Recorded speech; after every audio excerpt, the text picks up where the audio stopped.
Olá, pessoal, boa tarde. Estamos agora começando a nossa live do Dia dos Namorados. Um momento especial aí nesse dia para vocês curtirem a noite, depois de escutarem a Curadora Ferida e Vinícius Farani. Daqui a pouquinho ele está chegando, já solicitou. Estou colocando ele para dentro aqui da nossa sala de bate-papo, que é essa oportunidade de nós podermos bater um papo com vocês, é, socializarmos um pouco do nosso Prontinho. aprendizado. Olá, minha Olá! querida. Agora foi. É, deixa eu vou como é, fixar o tema, Tema. Vini. Vá conversando aí um pouquinho. Pronto, então. Eu estava já ouvindo você falar, né? Então, estamos numa live especial do Dia dos Namorados, falando sobre reconstrução de intimidade, né? Então, dois doutores em temas de famílias aqui discutindo assuntos sobre reconstrução de intimidade. Afinal de contas, Dia dos Namorados é também período de reconstrução, é um período de pensar. Enquanto o cenário vai aqui resolvendo, porque o que, afinal de contas, a gente pode estar pensando é que quando a gente pensa no Dia dos Namorados, é um dia simbólico. E é um dia que nos faz pensar sobre o nosso relacionamento. Afinal de contas, a gente pensa sobre, será que está legal? Será que vale a pena comemorar esse dia? Será que não vale a pena comemorar esse dia? Como é que anda essa relação? Então, tanta coisa legal para a gente falar. Isso, exatamente. E lembrando também, Vini, dos solteiros, das pessoas que enamoram a vida, né? Aham, Que enamoram consigo mesmos e isso aí. desenvolvem essa relação de amor, né? Namorar é envolver o outro com amor. E esse outro pode começar a partir do amor próprio, não Uhum. é? Que é sempre o caminho. Na Isso. verdade, é sempre o convite que a gente ainda não sabe. Isso é uma coisa Sim, interessante. Porque o convite que a gente ainda não sabe. Porque toda vez que a gente se apaixona, a gente recebe um convite para crescer. A gente recebe um sim, convite para a gente aprender coisas com o outro. A gente não se apaixona ao acaso. Não existe amor sim. ao acaso. Seja ele bom ou ruim, todos eles vieram para cumprir uma função, né? Então, é sempre uma jornada para se conhecer. Então, seja você E o que esteja num relacionamento ou no relacionamento consigo, você está numa jornada para se conhecer. Isso. E a grande sacada da relação a dois também é a oportunidade de nós nos conhecermos através do outro. O quanto que passamos a conhecer de nós mesmos a partir dessa relação, não Opa, é? sim. Como é que tá o som, iluminação, tudo bem aí? Agora, fora a queda que acontece mesmo às vezes. Bom, Alguns... pessoal, bem-vindos. Isso aí. Você já se apresentou daquela primeira vez que a gente entrou aqui? Acho que vale, né? Sua apresentação e a minha. O pessoal já nos acompanha, né? Eu tenho certeza disso. E aí, esse encontro muito pedido, né? Quando estamos nós dois, as pessoas realmente valorizam esse momento e a gente se sente muito honrado, né? Eu sei que estou falando por mim e por você. Nós tivemos um percurso profissional juntos e isso faz com que talvez a nossa linguagem seja tão parecida Isso aí. e atraia a atenção das pessoas. Então, estou muito feliz de estar com você aqui, né? Nesse dia especial, nós temos os nossos pares que também, graças a Deus, comemoram esse encontro nosso profissional com muito respeito e muito incentivo, e isso é muito bacana, Uhum. né? Graças a Deus e há muito sacrifício. Não existe um relacionamento sem sacrifício. E há muita construção também, né? É uma construção essa possibilidade, porque quando a gente lança o flyer, o folder de uma live do Dia dos Namorados e temos aqui um casal de estudiosos, né? Algumas pessoas sempre associam que um casal pode ter também uma relação amorosa e observam aquilo ali e vêm no direct nos fazer esse tipo de pergunta. Não sei se aconteceu com você, Não né? aconteceu comigo. Já estou sabendo coisa dos bastidores. Pois é, tá vendo? Comigo aconteceu bastante e aí eu achei interessante a gente estar trazendo aqui esse respeito à Xanda e a Bruno Com certeza. Então, as nessa fofocas tarde dos de hoje, bastidores. não é? Mas isso não deixa, não faz com que não haja uma admiração e um amor pelo trabalho um do outro, graças a Deus. Afinal de Não é? contas, eu tenho um ressentimento de ter falado, para quem acompanha aí as minhas lives, Sim. eu acho esse, né, momento de live muito interessante, porque é a oportunidade de pessoas de diversos contextos dialogarem, se encontrarem. E eu tenho falado muito sobre, principalmente nesta semana especial, essa Semana dos Namorados, falar sobre uma vida com integridade. Então, eu tenho falado Sim. muito sobre isso. E uma vida com integridade é uma vida do qual a gente se dedica por viver. A gente se dedica por estar aqui. Então, isso é uma coisa importantíssima. Então, quando você traz a questão do trabalho, eu fico bastante intrigado com algumas pessoas que começam a segunda-feira, eu já falei isso em algumas aulas, começa a segunda-feira pensando na sexta-feira. Isso é uma Sim. falência da vida, porque se a gente contabiliza, isso não vale a pena. Né? São 6 dias perdidos em nome de um, não pode. Então, o encontro desse profissional tem que ser íntegro, né? No sentido de totalidade, tem que ter vontade de estar. Né? O fato de começar uma live, o fato de iniciar um relacionamento, de persistir um relacionamento, de estar sozinho, independente da configuração, a vida tem que ser vivida com integridade. Eu Com acho que é isso, certeza. né, que o Dia dos Namorados nos faz, né? Você tá inteiro no seu relacionamento, porque se você não tiver inteiro, você não vai ter vontade de comprar uma flor, você não vai ter vontade de fazer alguma coisa, você vai, ai, Dia dos Namorados, que saco, né? E a gente inventa desculpas para não curtir o momento, porque às vezes a gente não está inteiro nesse processo. Exatamente. E assim, é bom a gente pensar que no início nós começamos muito apegados aos detalhes, e quando a gente percebe que uma relação ela já está ficando mais disfuncional do que funcional, é porque você não se ateve com tanta intensidade aos detalhes, né? O amor começa nos detalhes e acaba na falta deles, Isso. nesse regar, nesse nutrir, né? E quando falta alimento, naturalmente o sentimento também vai acabando e com ele qualquer tipo de intimidade, né? Quanto tempo aquelas duas pessoas levaram para construir a intimidade, né? No momento da conquista, tudo é novidade. E Uhum. quando a gente consegue conquistar, a gente fica com a sensação de poder, né? Quando a gente alcança, poxa, eu quero conquistar aquela pessoa, a gente olha para aquela pessoa, idealiza um monte de coisa que na convivência a gente vai percebendo uns outros detalhes que no início nós não temos como ter acesso, né? E aí a gente, no momento que conquista, a gente tem uma sensação de poder. Só que a reconquista, né? Esse resgate de algo que de repente foi deixado pelo caminho. Quando os dois estão envolvidos, a sensação é ainda melhor. A sensação de reconquistar, a sensação de se sentir poderoso na conquista, não no poder, que a gente sempre fala isso, né? Nós dois, uma relação de amor não deve ser uma relação de poder.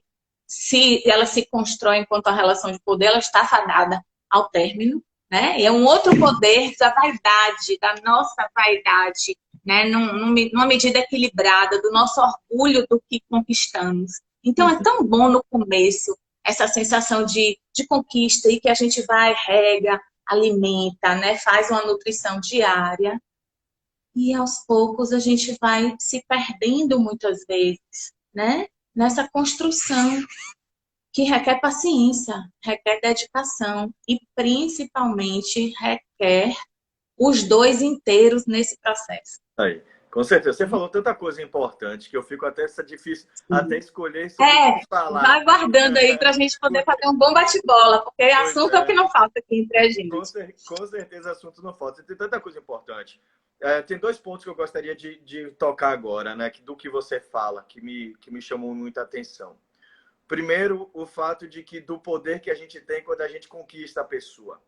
E aí vem, talvez, um dos macetes do relacionamento. Então, se depois que você conquistou a pessoa, você ainda tem gás de continuar conquistando, ok, você está disposto à intimidade. Mas existe uma outra coisa, é aquela pessoa que ela só quer o poder. Ela quer ganhar, ela quer conquistar. Então, o outro é um bem. E como é que a gente sabe disso? Logo após a conquista. É aquela pessoa que ela conquista o outro, aí depois perde a graça. Ah, porra, Sim, concordei. Então, tem um aspecto que eu gosto muito de discutir. Você falou sobre a questão do encanto, desencanto, do reconquistar. Afinal de contas, o tema sim. da live é a reconstrução, né, da intimidade. Então, vamos lá. Uma pergunta que eu sempre faço ao casal é: onde foi que desandou? Porque alguns Isso. casais, quando eles chegam, eles falam: ah, minha vida, meu relacionamento desencantou. Aí parece que é uma coisa mágica, né? Parece que é uma coisa assim, Uhum, surgiu, desencantou, uhum, né? E eu sim, gosto de uma frase de Jung que ele vai dizer que se você não tem consciência da sua vida, ela está fadada a ser resolvida pelo destino. E é uma ironia que sim, ele faz. Por quê? Porque o destino quer dizer que você não está coordenando a sua vida, você não sabe o que é está acontecendo. Então, quando o casal diz sim. desencantei, isso não foi ao acaso. Isso tem a ver com uma Uhum, sequência infinita de micro afastamentos. Então, raramente sim. o casal se distancia por uma coisa muito grande. O casal se distancia pelos micro afastamentos. Então, uma pergunta que eu gosto de fazer ao casal é: vocês tinham uma boa relação e desandou? Ou vocês sempre foram um casal desandado? Que são duas coisas diferentes. Ótimo. É um Essa... casal que ele. Desculpe, fale. Não, eu tô falando que é isso mesmo. Tô Porque só concordando. tem aquele casal que ele começa desandado, que ele começa pelos complexos, então eles começam pelos problemas. E às vezes vão se organizando, ou às vezes eles se dão conta de que não, está na hora de seguir outro caminho. E tem aquele casal que de repente desandou.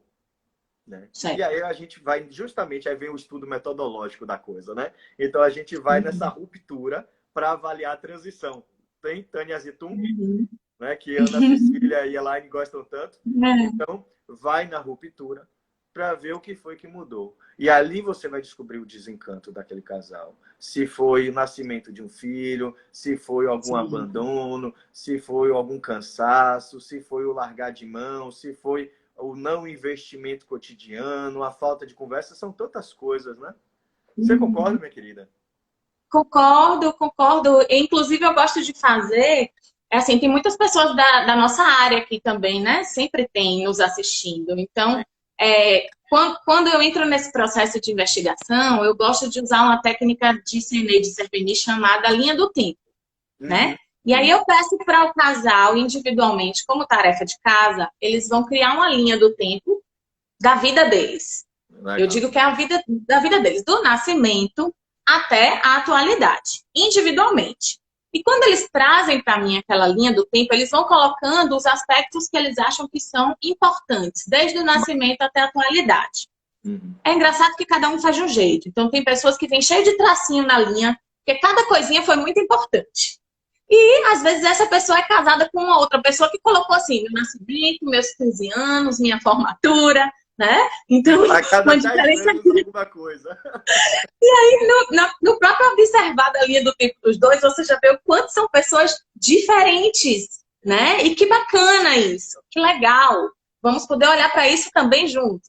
Mas o que eu faço quando eles chegam nesse momento com as linhas construídas é observar o que aconteceu, o que eles trazem na linha deles, do tempo que eles se conheceram até hoje. Então eu olho os eventos, né, do casal Uhum. e só com isso aí, contrastando a linha do tempo de um com a do outro, você já percebe tudo que foi relevante para um e tudo que não foi lembrado para o outro. E aí você fala, né, desses autores que a gente estudou e a gente trabalha muito com memória, né? Esse rememorizar, Isso aí. né? Antes de tudo, começar a pensar assim, o que é? Quais eram as qualidades que me levaram a eu me apaixonar por essa pessoa? Às vezes, com essa construção da linha do tempo, você vai descobrindo eventos que foram importantes e eles vão entrando em contato com essas lembranças que Uhum. trazem a época em que eles se admiravam, né? E a raiz do amor é a admiração. Então, através dessas passagens de tempo, dos eventos que eles viveram juntos, a gente vai acessando a possibilidade. Primeiro, a investigação, né? A investigação de como está essa admiração, que é o que você faz quando você pergunta. Vocês sempre desandaram ou desandou de tal ponto para cá, né? Então, assim, aonde foi que a admiração foi sendo perdida, não nutrida, vamos falar assim, né? E aí a gente vai investigando mais precisamente. Eu gosto de trazer, às vezes, algumas técnicas, porque sempre tem gente da nossa área. Isso. Pois é, essa técnica ela é muito importante. Na minha tese de doutorado, que eu estudei justamente memórias coletivas, fala Sim, que é um aspecto importante, justamente essa questão da memória. Por quê? E aí vai uma dica. Aí a gente vai ter que ressuscitar Freud, na verdade, porque Freud lá sim, atrás ele já nos ensinou para a psicologia e para a psicanálise principalmente o quanto a gente constrói o nosso presente e o nosso futuro baseado no nosso passado. sim, Então, nosso presente e futuro é baseado muito no nosso passado. Então, inclusive, o modo, a pessoa com que eu me relaciono e o modo como eu me relaciono, olha só que são duas coisas diferentes. A pessoa sim, que eu me relaciono o outro e o modo como eu me relaciono com o outro tem a ver muito com o meu passado. Porque tem a ver sim, com o modo de meu pai, tem a ver com o modo de minha mãe, o que eu aprendi do que é ser homem, o que eu aprendi do que é ser mulher, o que eu aprendi do que é ser casal. E eu gosto de falar disso, abrindo parênteses, principalmente sendo homem, porque eu tenho feito um trabalho árduo falando sobre a questão da paternidade, falando sobre a questão de uma nova construção de homem, que é um movimento sim, mais recente que tem surgido, e que bom que, enfim, esse movimento chegou.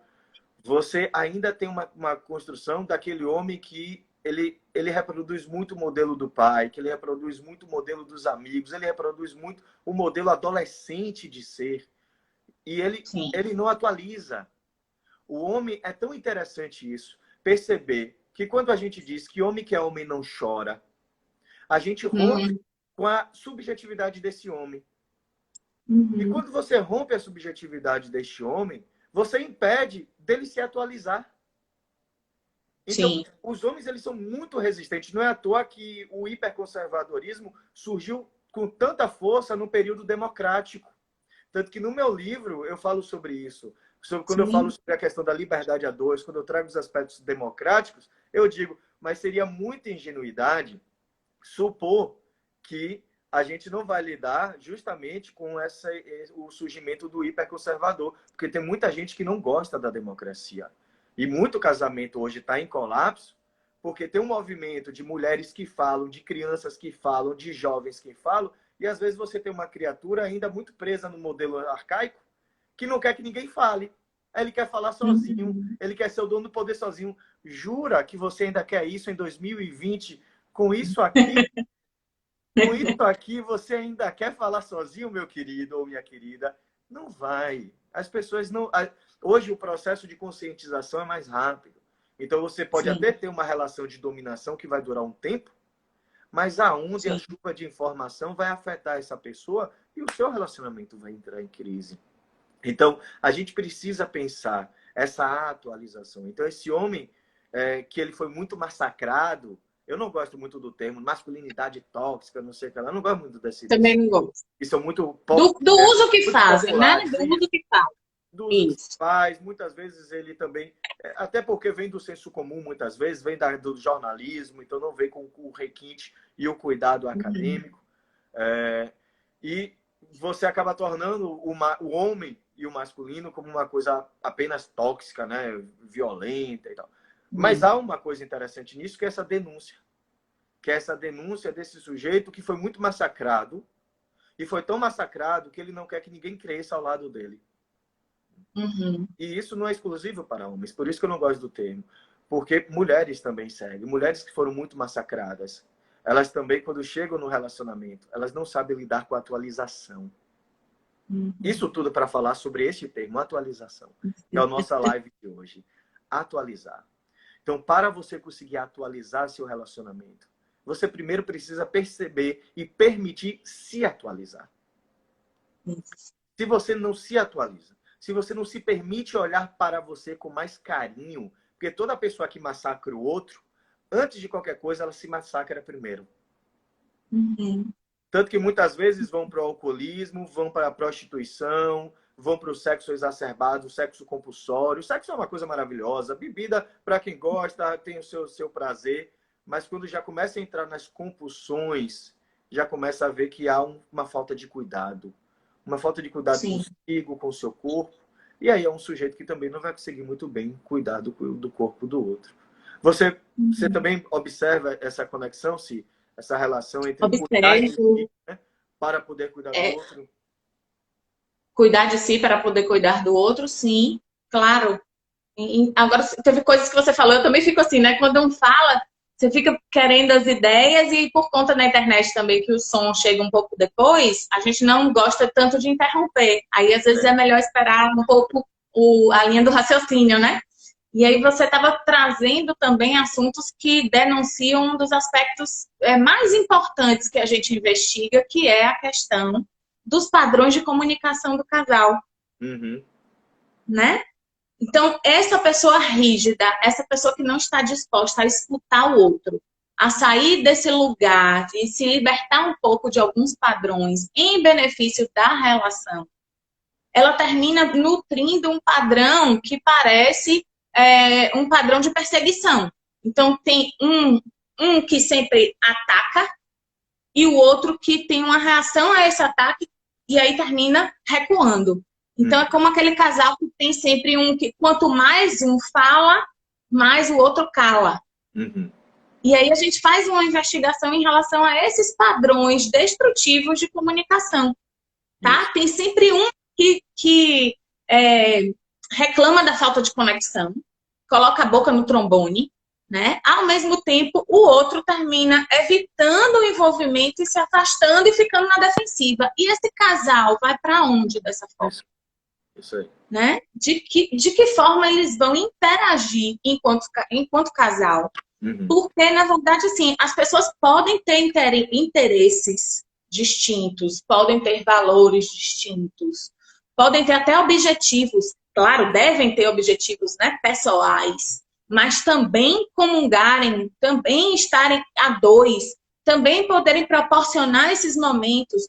Há um risco muito grande quando a gente fala da individualidade na conjugalidade, porque uma coisa é você ter interesse diferente um do outro. E a outra coisa é você não observar que esses interesses te levaram a, de repente, uma vida paralela. Isso. Já não tem mais nada em comum. Uhum. Né? Cada um já está vivendo a sua vida. E estão ali, deixam de ser um casal para ser conhecidos que habitam a própria casa. Então, você vai dos amantes fervorosos que eles eram, né? Até conhecidos habitando a própria casa, para a gente não falar do desconhecimento que ocorre às vezes, né? Posso Pode, para não perder. Tem um aspecto que eu acho interessante do porquê eu particularmente não gosto dessa ideia da masculinidade tóxica apenas, Sim. Apesar da denúncia ser uma denúncia importante, pelo fato de que você trouxe uma coisa importante. Aquele sujeito que também se cala. Esse sujeito que se cala, ele tem várias raízes, como tudo na vida. Por isso que somos doutores e estudamos e não paramos nunca de estudar sobre isso, né? Como o Jarbas diz, né? Eu gosto muito de fazer o Jarbas é uma figura. Ele sempre diz, nós não somos qualquer coisa, né? Então, há um refinar no olhar. Sim. E há um aspecto interessante, que é a ideia de que da mesma forma que o sujeito que fala, ele pode ser destrutivo, mas às vezes ele pode ser aquele que denuncia. E por outro lado, o silêncio não fala. Ele pode silenciar porque está acuado, mas ele também pode silenciar porque ele não se responsabiliza. Olha só que coisa interessante, olha só que inversão, porque a gente tem uma cultura que tem uma certa proteção a pessoa mais calma, a pessoa mais silenciosa. Mas, às vezes, aquela pessoa calma e silenciosa, ela é omissa. E a omissão, ela é um mal tão destrutivo quanto a agressividade e a violência. Porque o omisso, ele não se responsabiliza. O outro está lá brigando, não é possível que você não vai fazer nada, você nunca faz nada para mim, você nunca traz nada de novo. Eu vou fazer... Tá, mas vai fazer quando? Não, eu vou fazer, eu vou mudar. E o tempo passa, os anos passam. Então, essa omissão, ela é muito destrutiva e tão destrutiva quanto uma agressividade. Eu tenho casais em atendimento que, às vezes, eu pergunto assim, a intenção é perceber o que é do jeito do outro, o jeito mais tímido, o jeito mais introspectivo, né? Ou a denúncia de uma falta de comprometimento, ou a denúncia de uma falta de envolvimento, ou a denúncia de um possível desinteresse no investimento, né, na relação. E essa linha é muito tênue e quem nos ajuda a descobrir é o próprio parceiro. Isso. Né? A gente não convive com aquela pessoa, a gente não teve um tempo de convivência para discernirmos sozinho o que é que faz parte da personalidade daquela pessoa. Ele é o sujeito, viu, gente? Não é o homem, não. Eu sempre coloco isso, sabe, Vinícius, nas nossas lives, assim, né? Então, assim, ele é calado, ele é introspectivo, ou isso já é uma fala, como você falou, esse silêncio, né? Já diz muito da falta de interesse em investir. Isso. Da falta de comprometimento. Eu amo essa palavra quando se refere a casal. Né? Ou mais ainda, às vezes, incapacidade. Aí a gente já entra em um outro problema. Olha só quantas coisas interessantes. Para quem é da área da psicologia aí, que está acompanhando isso aí, prato cheio para atendimento terapêutico. Aí. Existe um outro problema, que é a incapacidade. Né?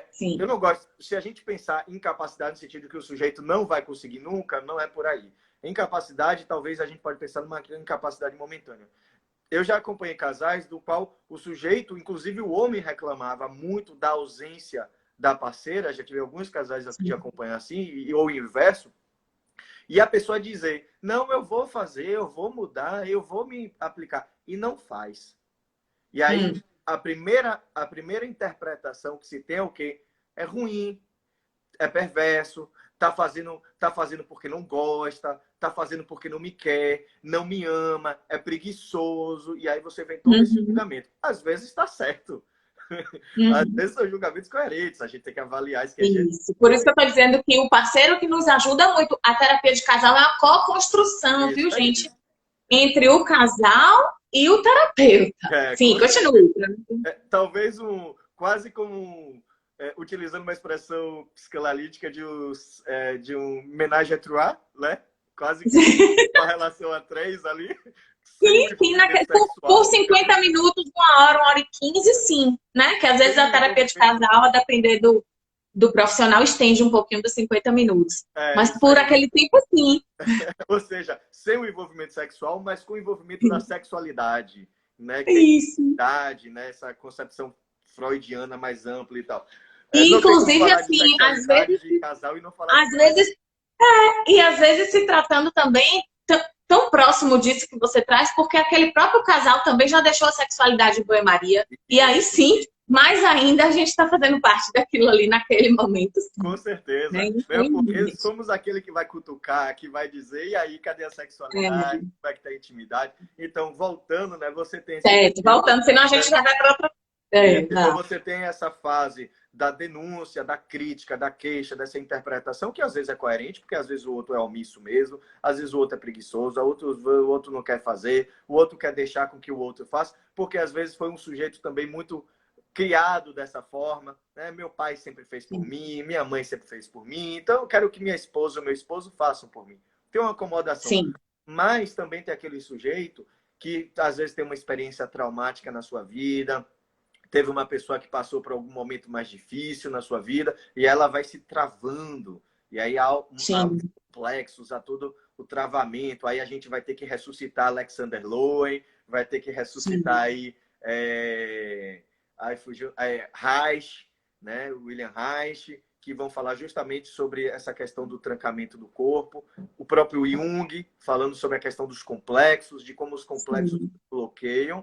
E aí, às vezes, você tem uma pessoa que ela não consegue também se doar porque ela é bloqueada. E aí, o que é que a gente faz? Entende? Relativamente. Entende e pressiona. Entende, mas vai fazer terapia. Não, e é interessante que, assim, no momento que chega um casal que um tem um padrão de comportamento e outro tem um outro padrão, eles esperam de nós uma resposta. Só que nós estamos sendo apresentados àquele casal naquele momento.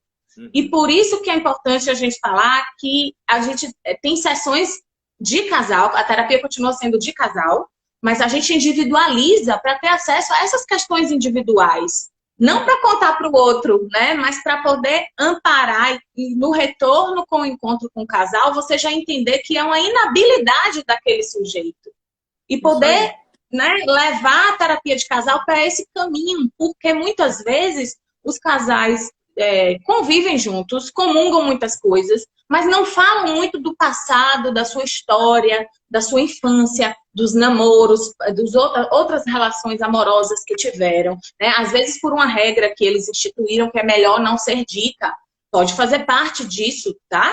Mas muitas vezes cabe na terapia de casal essa informação dessa inabilidade, não por vontade, mas por incapacidade mesmo, histórica, em relação à história daquele sujeito e a estrutura que ele foi desenvolvendo até ali. E quando a gente consegue mover coisas, a gente fica contente porque o próprio sujeito fala, nossa, o quanto que eu aprendi nesse processo de terapia de casal sobre mim. O quanto que eu aprendi sobre a minha família de origem. O quanto que eu aprendi sobre esses modelos que eu tive. E que às vezes a parceira ou parceiro julga o comportamento sem saber dessa inabilidade mesmo do ser. E aí a terapia move e ensina mesmo. O processo vai ensinando. Não somos nós, né? Mas o processo vai ensinando.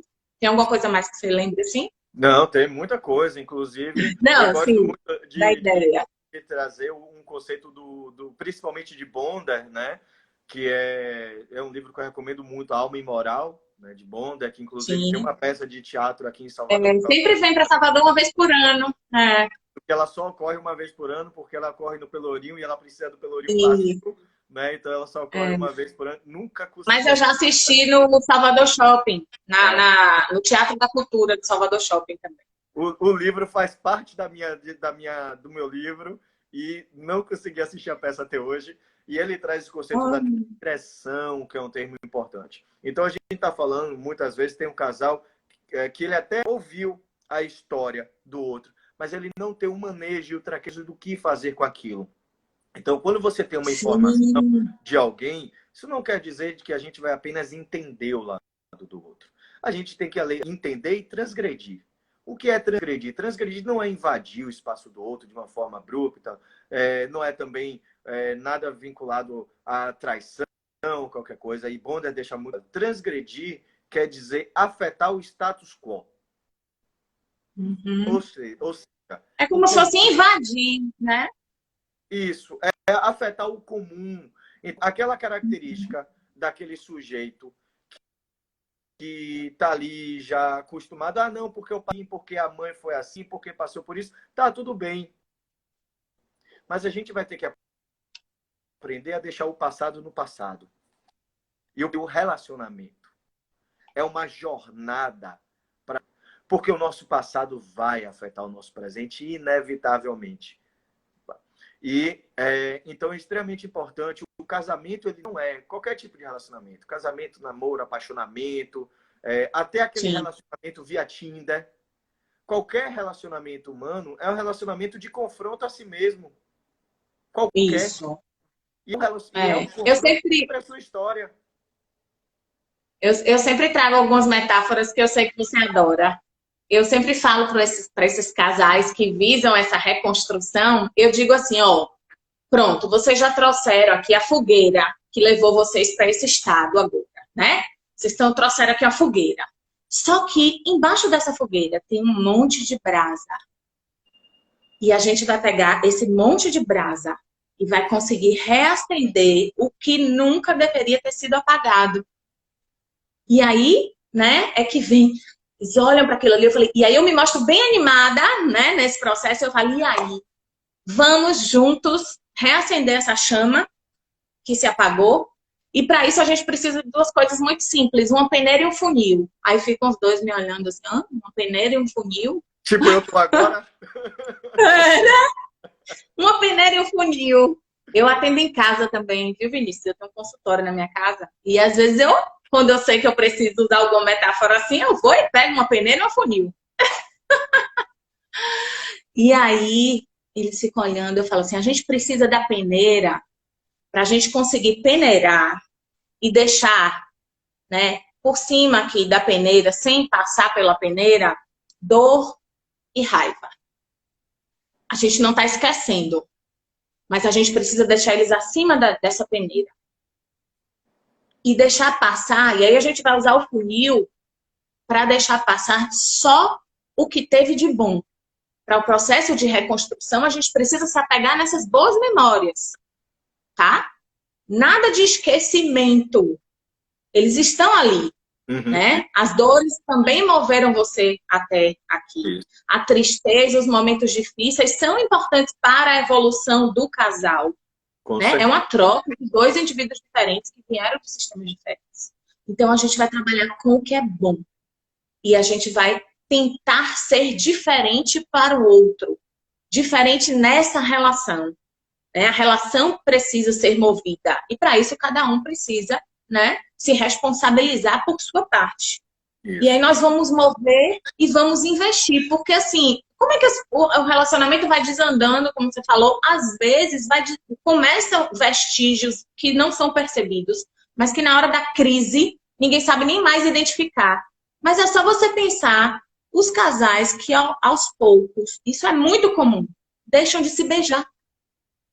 Poxa, você sai de um momento de solteirice, né? De aproveitar a vida de solteiro, aí firma um relacionamento de namoro com alguém. Durante o namoro ainda tem muito beijo, né? Você beijava muito mais, aí vai beijar muito mais essa mesma pessoa. E depois você percebe casais olhando os beijos dos outros, porque já ficaram tão distantes desse hábito que já não sabem mais como resgatar. Então, na primeira... Desculpe, só abrindo parênteses, normalmente não, com crítica. E normalmente com crítica, né? Olha que absurdo, eles estão se beijando e por dentro tá... Nossa, eu nem lembro mais o que é isso. Não que às vezes não tenham acesso, né? Às vezes tem mesmo um comportamento que já não condiz nem com a própria idade ali, mas ok, é a forma como cada um funciona. Bem-vindo ao Brasil. Tá? A gente olha e julga, mas não sabe como é o processo daqueles dois ali. Né? Então, assim, às vezes as pessoas vão se afastando de hábitos e até quando percebem, não sabem como convidar o outro a voltar ao que era habitual, né? E o beijo, eu trago muito beijo, porque assim, gente, há uma conexão muito grande num beijo. E eu tô falando beijo de língua, tá? Eu tô falando porque às vezes a troca é só por tira a língua e fica aquele beijo de velho. Beijo né? de irmãos, e né? aí... Beijo de irmãos ou de filhos, né? Aquela relação que já deixou uma relação de casal e se torna uma relação filial, do qual alguém é o pai de alguém ou mãe de alguém, ou então uma relação de irmãos, do qual são excelentes companheiros, são excelentes amigos, mas não existe mais intimidade, não existe mais nada para queimar ali dentro. Quando eu falo assim, eu estudo envelhecimento, viu? Eu quero até voltar aqui. Quando eu falo beijo de velho, é no sentido crítico que se faz para aquele beijo murcho. Né? Um beijo murcho, assim. Que nem tinha preguiça até de fazer o biquinho com a boca. É um beijo murcho. Não é nem só um beijo que não é de língua. Quase tá? de novela. Né? Deixa de ser o de novela para ser um beijo murcho. Vamos usar melhor, por favor, né, Sinara? E aí, assim, a gente vê que o que falta nas relações que chegam para essa reconstrução a Isabela colocou beijo de velho. Tá vendo, Isabela? Como a gente fala no senso comum, eu venho aqui na live e trago, mas é porque na hora que a gente julga, vem esses termos preconceituosos mesmo, né? Cheio de estereótipo, tá? E é como chega, e eu tô aqui simulando a fala de como o cliente traz. O que a gente mais percebe como responsável por essa perda de intimidade foi o começo da ausência na relação, quer dizer, uma ausência de presença, fica redundante, mas é melhor pensar assim, de interesse, né? Uma falta de disposição de estar atento, atenção ao relacionamento e carinho, né? Presença, atenção e carinho. Houve uma modificação nesses 3 aspectos. Isso. Como é que você entende? Eu ainda fico muito intrigado em ver como em 2020 a gente repete tantos padrões arcaicos, né? É tão difícil. Eu lembro muito de Saja lá no doutorado, ia dar aquelas palestras para a gente brilhantes. E ele falava muito de Gramsci, né? Como Gramsci trazia a ideia de como a gente tem dificuldade de deixar que o novo surja. Então, eu acho que o que a gente está fazendo aqui é esse convite, deixar que o novo surja. A gente fica tão preso àquelas amarras históricas, aos modelos. Porque meus pais não se beijavam, porque meu pai e minha mãe se separaram por traição, e a gente vai carregando aquelas marcas do passado. Ah, porque eu aprendi que ser homem é ser um sujeito frio, é se casar com os amigos e não com a esposa. Eu acho tão interessante isso. Tão interessante isso. Ver como os homens se casam com os amigos, mas não se casam com a esposa. Então, entre o baba de quarta-feira ou um momento com a família, nem se questiona. A família é um saco, a família é um problema, a família é Porque é diferente estar e casar. Estar e casar, né? Então, assim, quando eu falo que é a escolha, os amigos é a escolha, o bebê é as escolhas, né? Tá fora as escolhas, né? Então, lógico que esses momentos têm que existir. Vejam só, nós não estamos negando esses momentos, né? Esses momentos eles são necessários. Inclusive, eu tenho tarefas para casal e uma das tarefas é separa.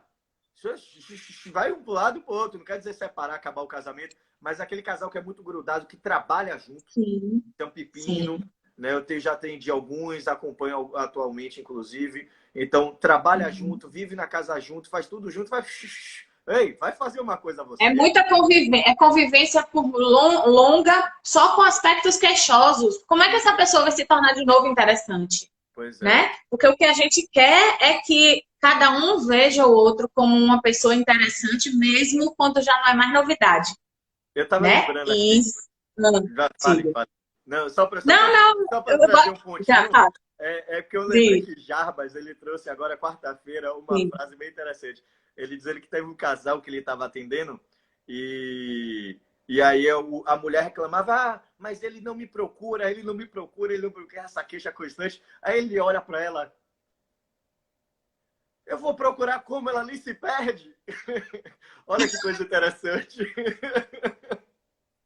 Olha que coisa fantástica. Ela tá tão ali, ela tá o tempo todo ali, né? Aí, usando... e eu falei numa outra live que, assim, tem um aspecto bem masculino, mas que todo mundo precisa desse momento da caverna. E que a mulher brasileira, ela tem muito hábito de ficar sentada na porta da caverna. É aquela caverna de reflexão, a introspecção, o meu momento, o meu lugar na casa, um tempo para mim. E aí, o que a mulher faz? Senta na porta da caverna e fica esperando. Aí, quando o homem sai da caverna, ele... Aí ela vai falar do filho, ela vai falar do mercado que precisa fazer, que tá quente, que não sei o quê. É só queixa. É só queixa. Né? Então, essa mulher que não se perde, que Jarbas falou, talvez é aquela que está sempre ali, muito disponível. Né? Não tem como eu não enxergá-la. Ela não se perde porque ela não dá nem tempo de eu procurá-la. Ela está sempre ali presente. Tem uma participação aqui que eu não queria que eu ficasse para trás, assim, todas muito importantes, mas quando são teóricas é interessante não deixar sem responder, né? Nós fizemos uma pesquisa... Isso, casais saudáveis, você já tinha visto, né? Parada já aqui, já tô tempo querendo... Vamos falar disso, gente. A gente está lendo aos poucos, para não perder a atenção, a gente dá uma lidinha assim rápida, mas quando é teórico é importante parar para falar, não que o resto não seja, a gente adora a participação. Caiu? Caiu o celular, tá.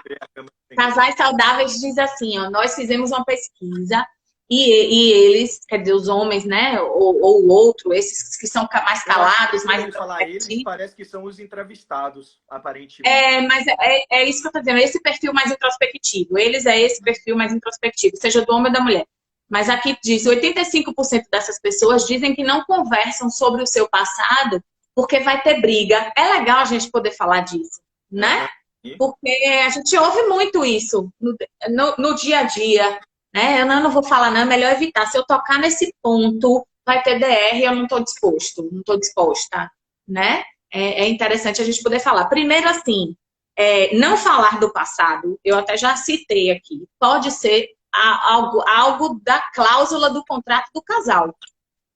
Talvez por experiências ruins quando se tocou em aspectos do passado. Então, quem somos nós para julgar que tal casal sabe tudo do passado amoroso e o outro não sabe nada? Então, isso é realmente do casal. Isso pode ser modificado? Pode. Inclusive, no processo terapêutico, a gente pode descobrir que não ter falado trouxe danos para a relação. Assim como falar, às vezes, causa danos, não falar também pode ter deixado lacunas, tá? Então, o que eu quero acrescentar é isso. Como indiano, eu acrescentaria de que possa ser do casal, né? Eu concordo muito, eu conheço bem a sua ótica sistêmica, mas às vezes também pode ser da pessoa. porque ela Tá. aprendeu, seja por padrão de personalidade, né? Porque a gente, na psicologia analítica, a gente fala muito em padrão de personalidade. Então, se você, às vezes, Certo. casa, você é um sujeito introvertido e você se relaciona com uma pessoa extrovertida, a tendência do introvertido é ter um mundo muito fantástico, mas ele se Uhum. assusta com o mundo aqui fora. Então, é muito engraçado. Sim, Eu tenho sim. uma tendência introvertida. Para deixar claro para quem não entende isso, introversão não é apenas timidez e não tem relação. Às vezes tem, às vezes não tem. Então, eu me lembro de que, às vezes, quando acontecia alguma coisa, eu ficava pensando, eu tinha que ser psicólogo, não tinha para onde correr. Aí eu ficava pensando e questionando e refletindo e discutindo sobre aquilo. Aí eu me lembro de uma cena que meu irmão, totalmente extrovertido, olhou para minha cara. Deixe de besteira, rapaz. Bora, bora, bora. Segue com a vida, segue com a vida. Porque o extrovertido, ele é daqui para frente, né? E o Aham. introvertido, às vezes, ele fica muito dentro. E o introvertido tem uma característica que ele tem medo do mundo externo. Então, o mundo externo é sempre uma afronta. Então, se alguém vira no relacionamento, aí vai uma dica, viu, gente? Fique atento que isso é importantíssimo. Se você tem uma pessoa introvertida no relacionamento, aí você vira e fala, ah, mas você também fez isso. Pode ser até um comentário comum. Às vezes, para um introvertido, isso ganha uma proporção infinita. Então, o que era para ser uma Sim, conversa simples, aí a pessoa começa a se sentir atacada demais, começa a se sentir machucada demais, é tudo muito sensível, é tudo muito dramático. E aí dificulta, porque o outro, às vezes, está querendo uma conversa, está querendo resolver a coisa, e o outro está também dramatizando demais a coisa. E aí fica um aspecto complicado. Então, eu gosto de trabalhar muito também os padrões de sim, personalidade. que pode ser Porque algo eu do padrão concordo muito pessoal. que há uma retroalimentação no sistema, que vocês trabalham muito com isso, né? O sistema de Aham. retroalimentação, muito interessante, como um alimenta o outro, mas às vezes você tem padrões de personalidade do qual o outro está querendo Sim, uma coisa e você está discutindo cheio de dor por uma coisa que o outro está querendo também, né? E aí sim. você precisa ter uma abertura, precisa haver uma reflexão, E ainda tem, precisa Vini, dramatizar. um outro aspecto, ainda tem um outro aspecto, que Ah, é, às vezes não é nenhuma escolha sua não falar, e também não foi um código criado para essa relação. Às vezes foi, com essa pessoa eu já aprendi que eu não devo falar. Às vezes você nunca teve problema com isso, né? Com outros parceiros e parceiras, mas com essa pessoa específica você passou a não contar porque não existe uma maturidade na isso aí. escuta dessas informações. E aí vem, Isabela coloca aqui, por que que os homens em geral não gostam de DR? É interessante que a gente não gosta muito desse padrão do que é masculino e feminino, né? Mas o que é que você pode falar aí como junguiano?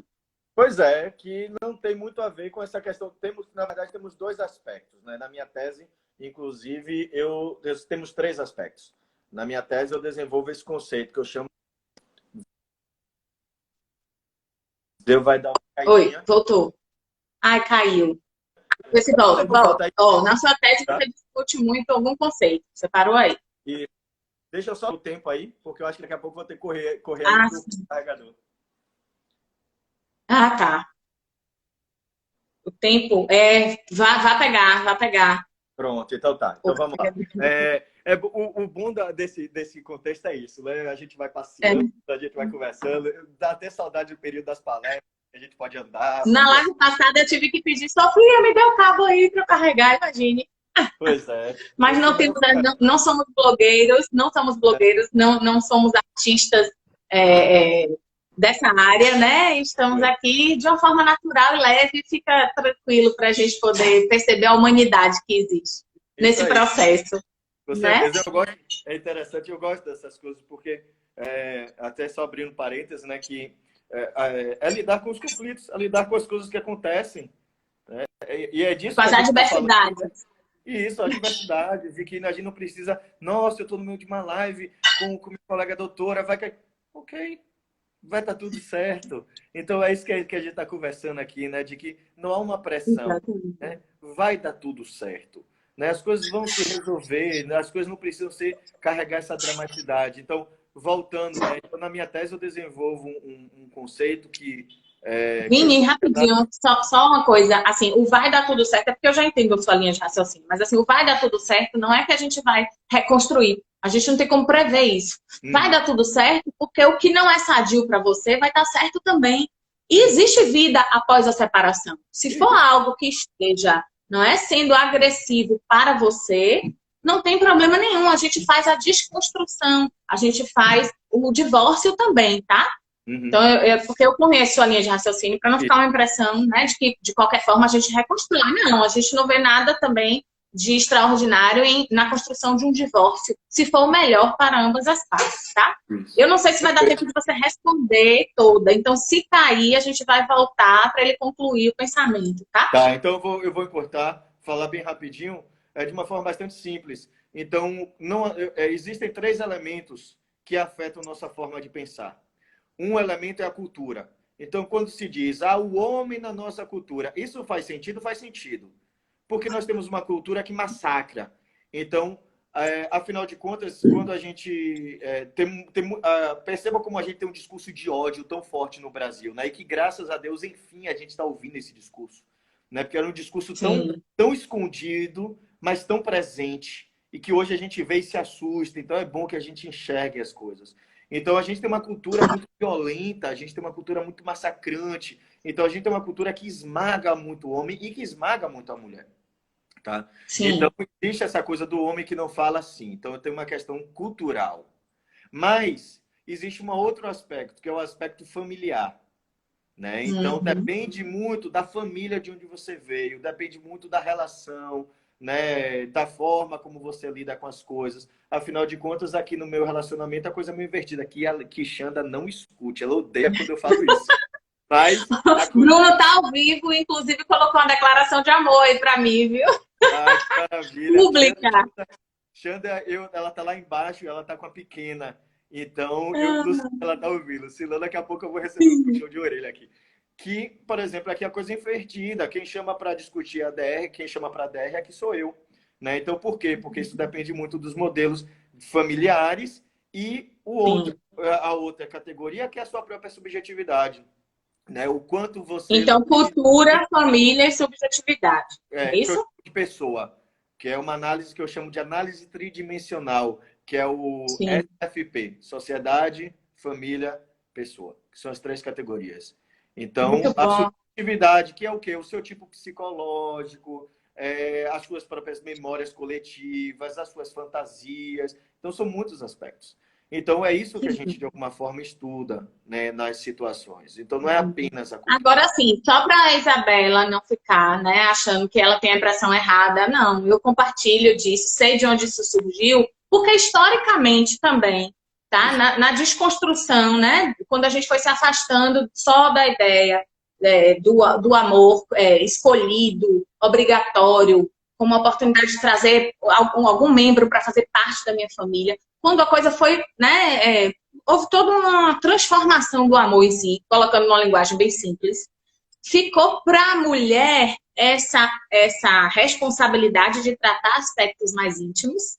E o homem, para acessar a mulher, ele foi se responsabilizando por aspectos da sedução.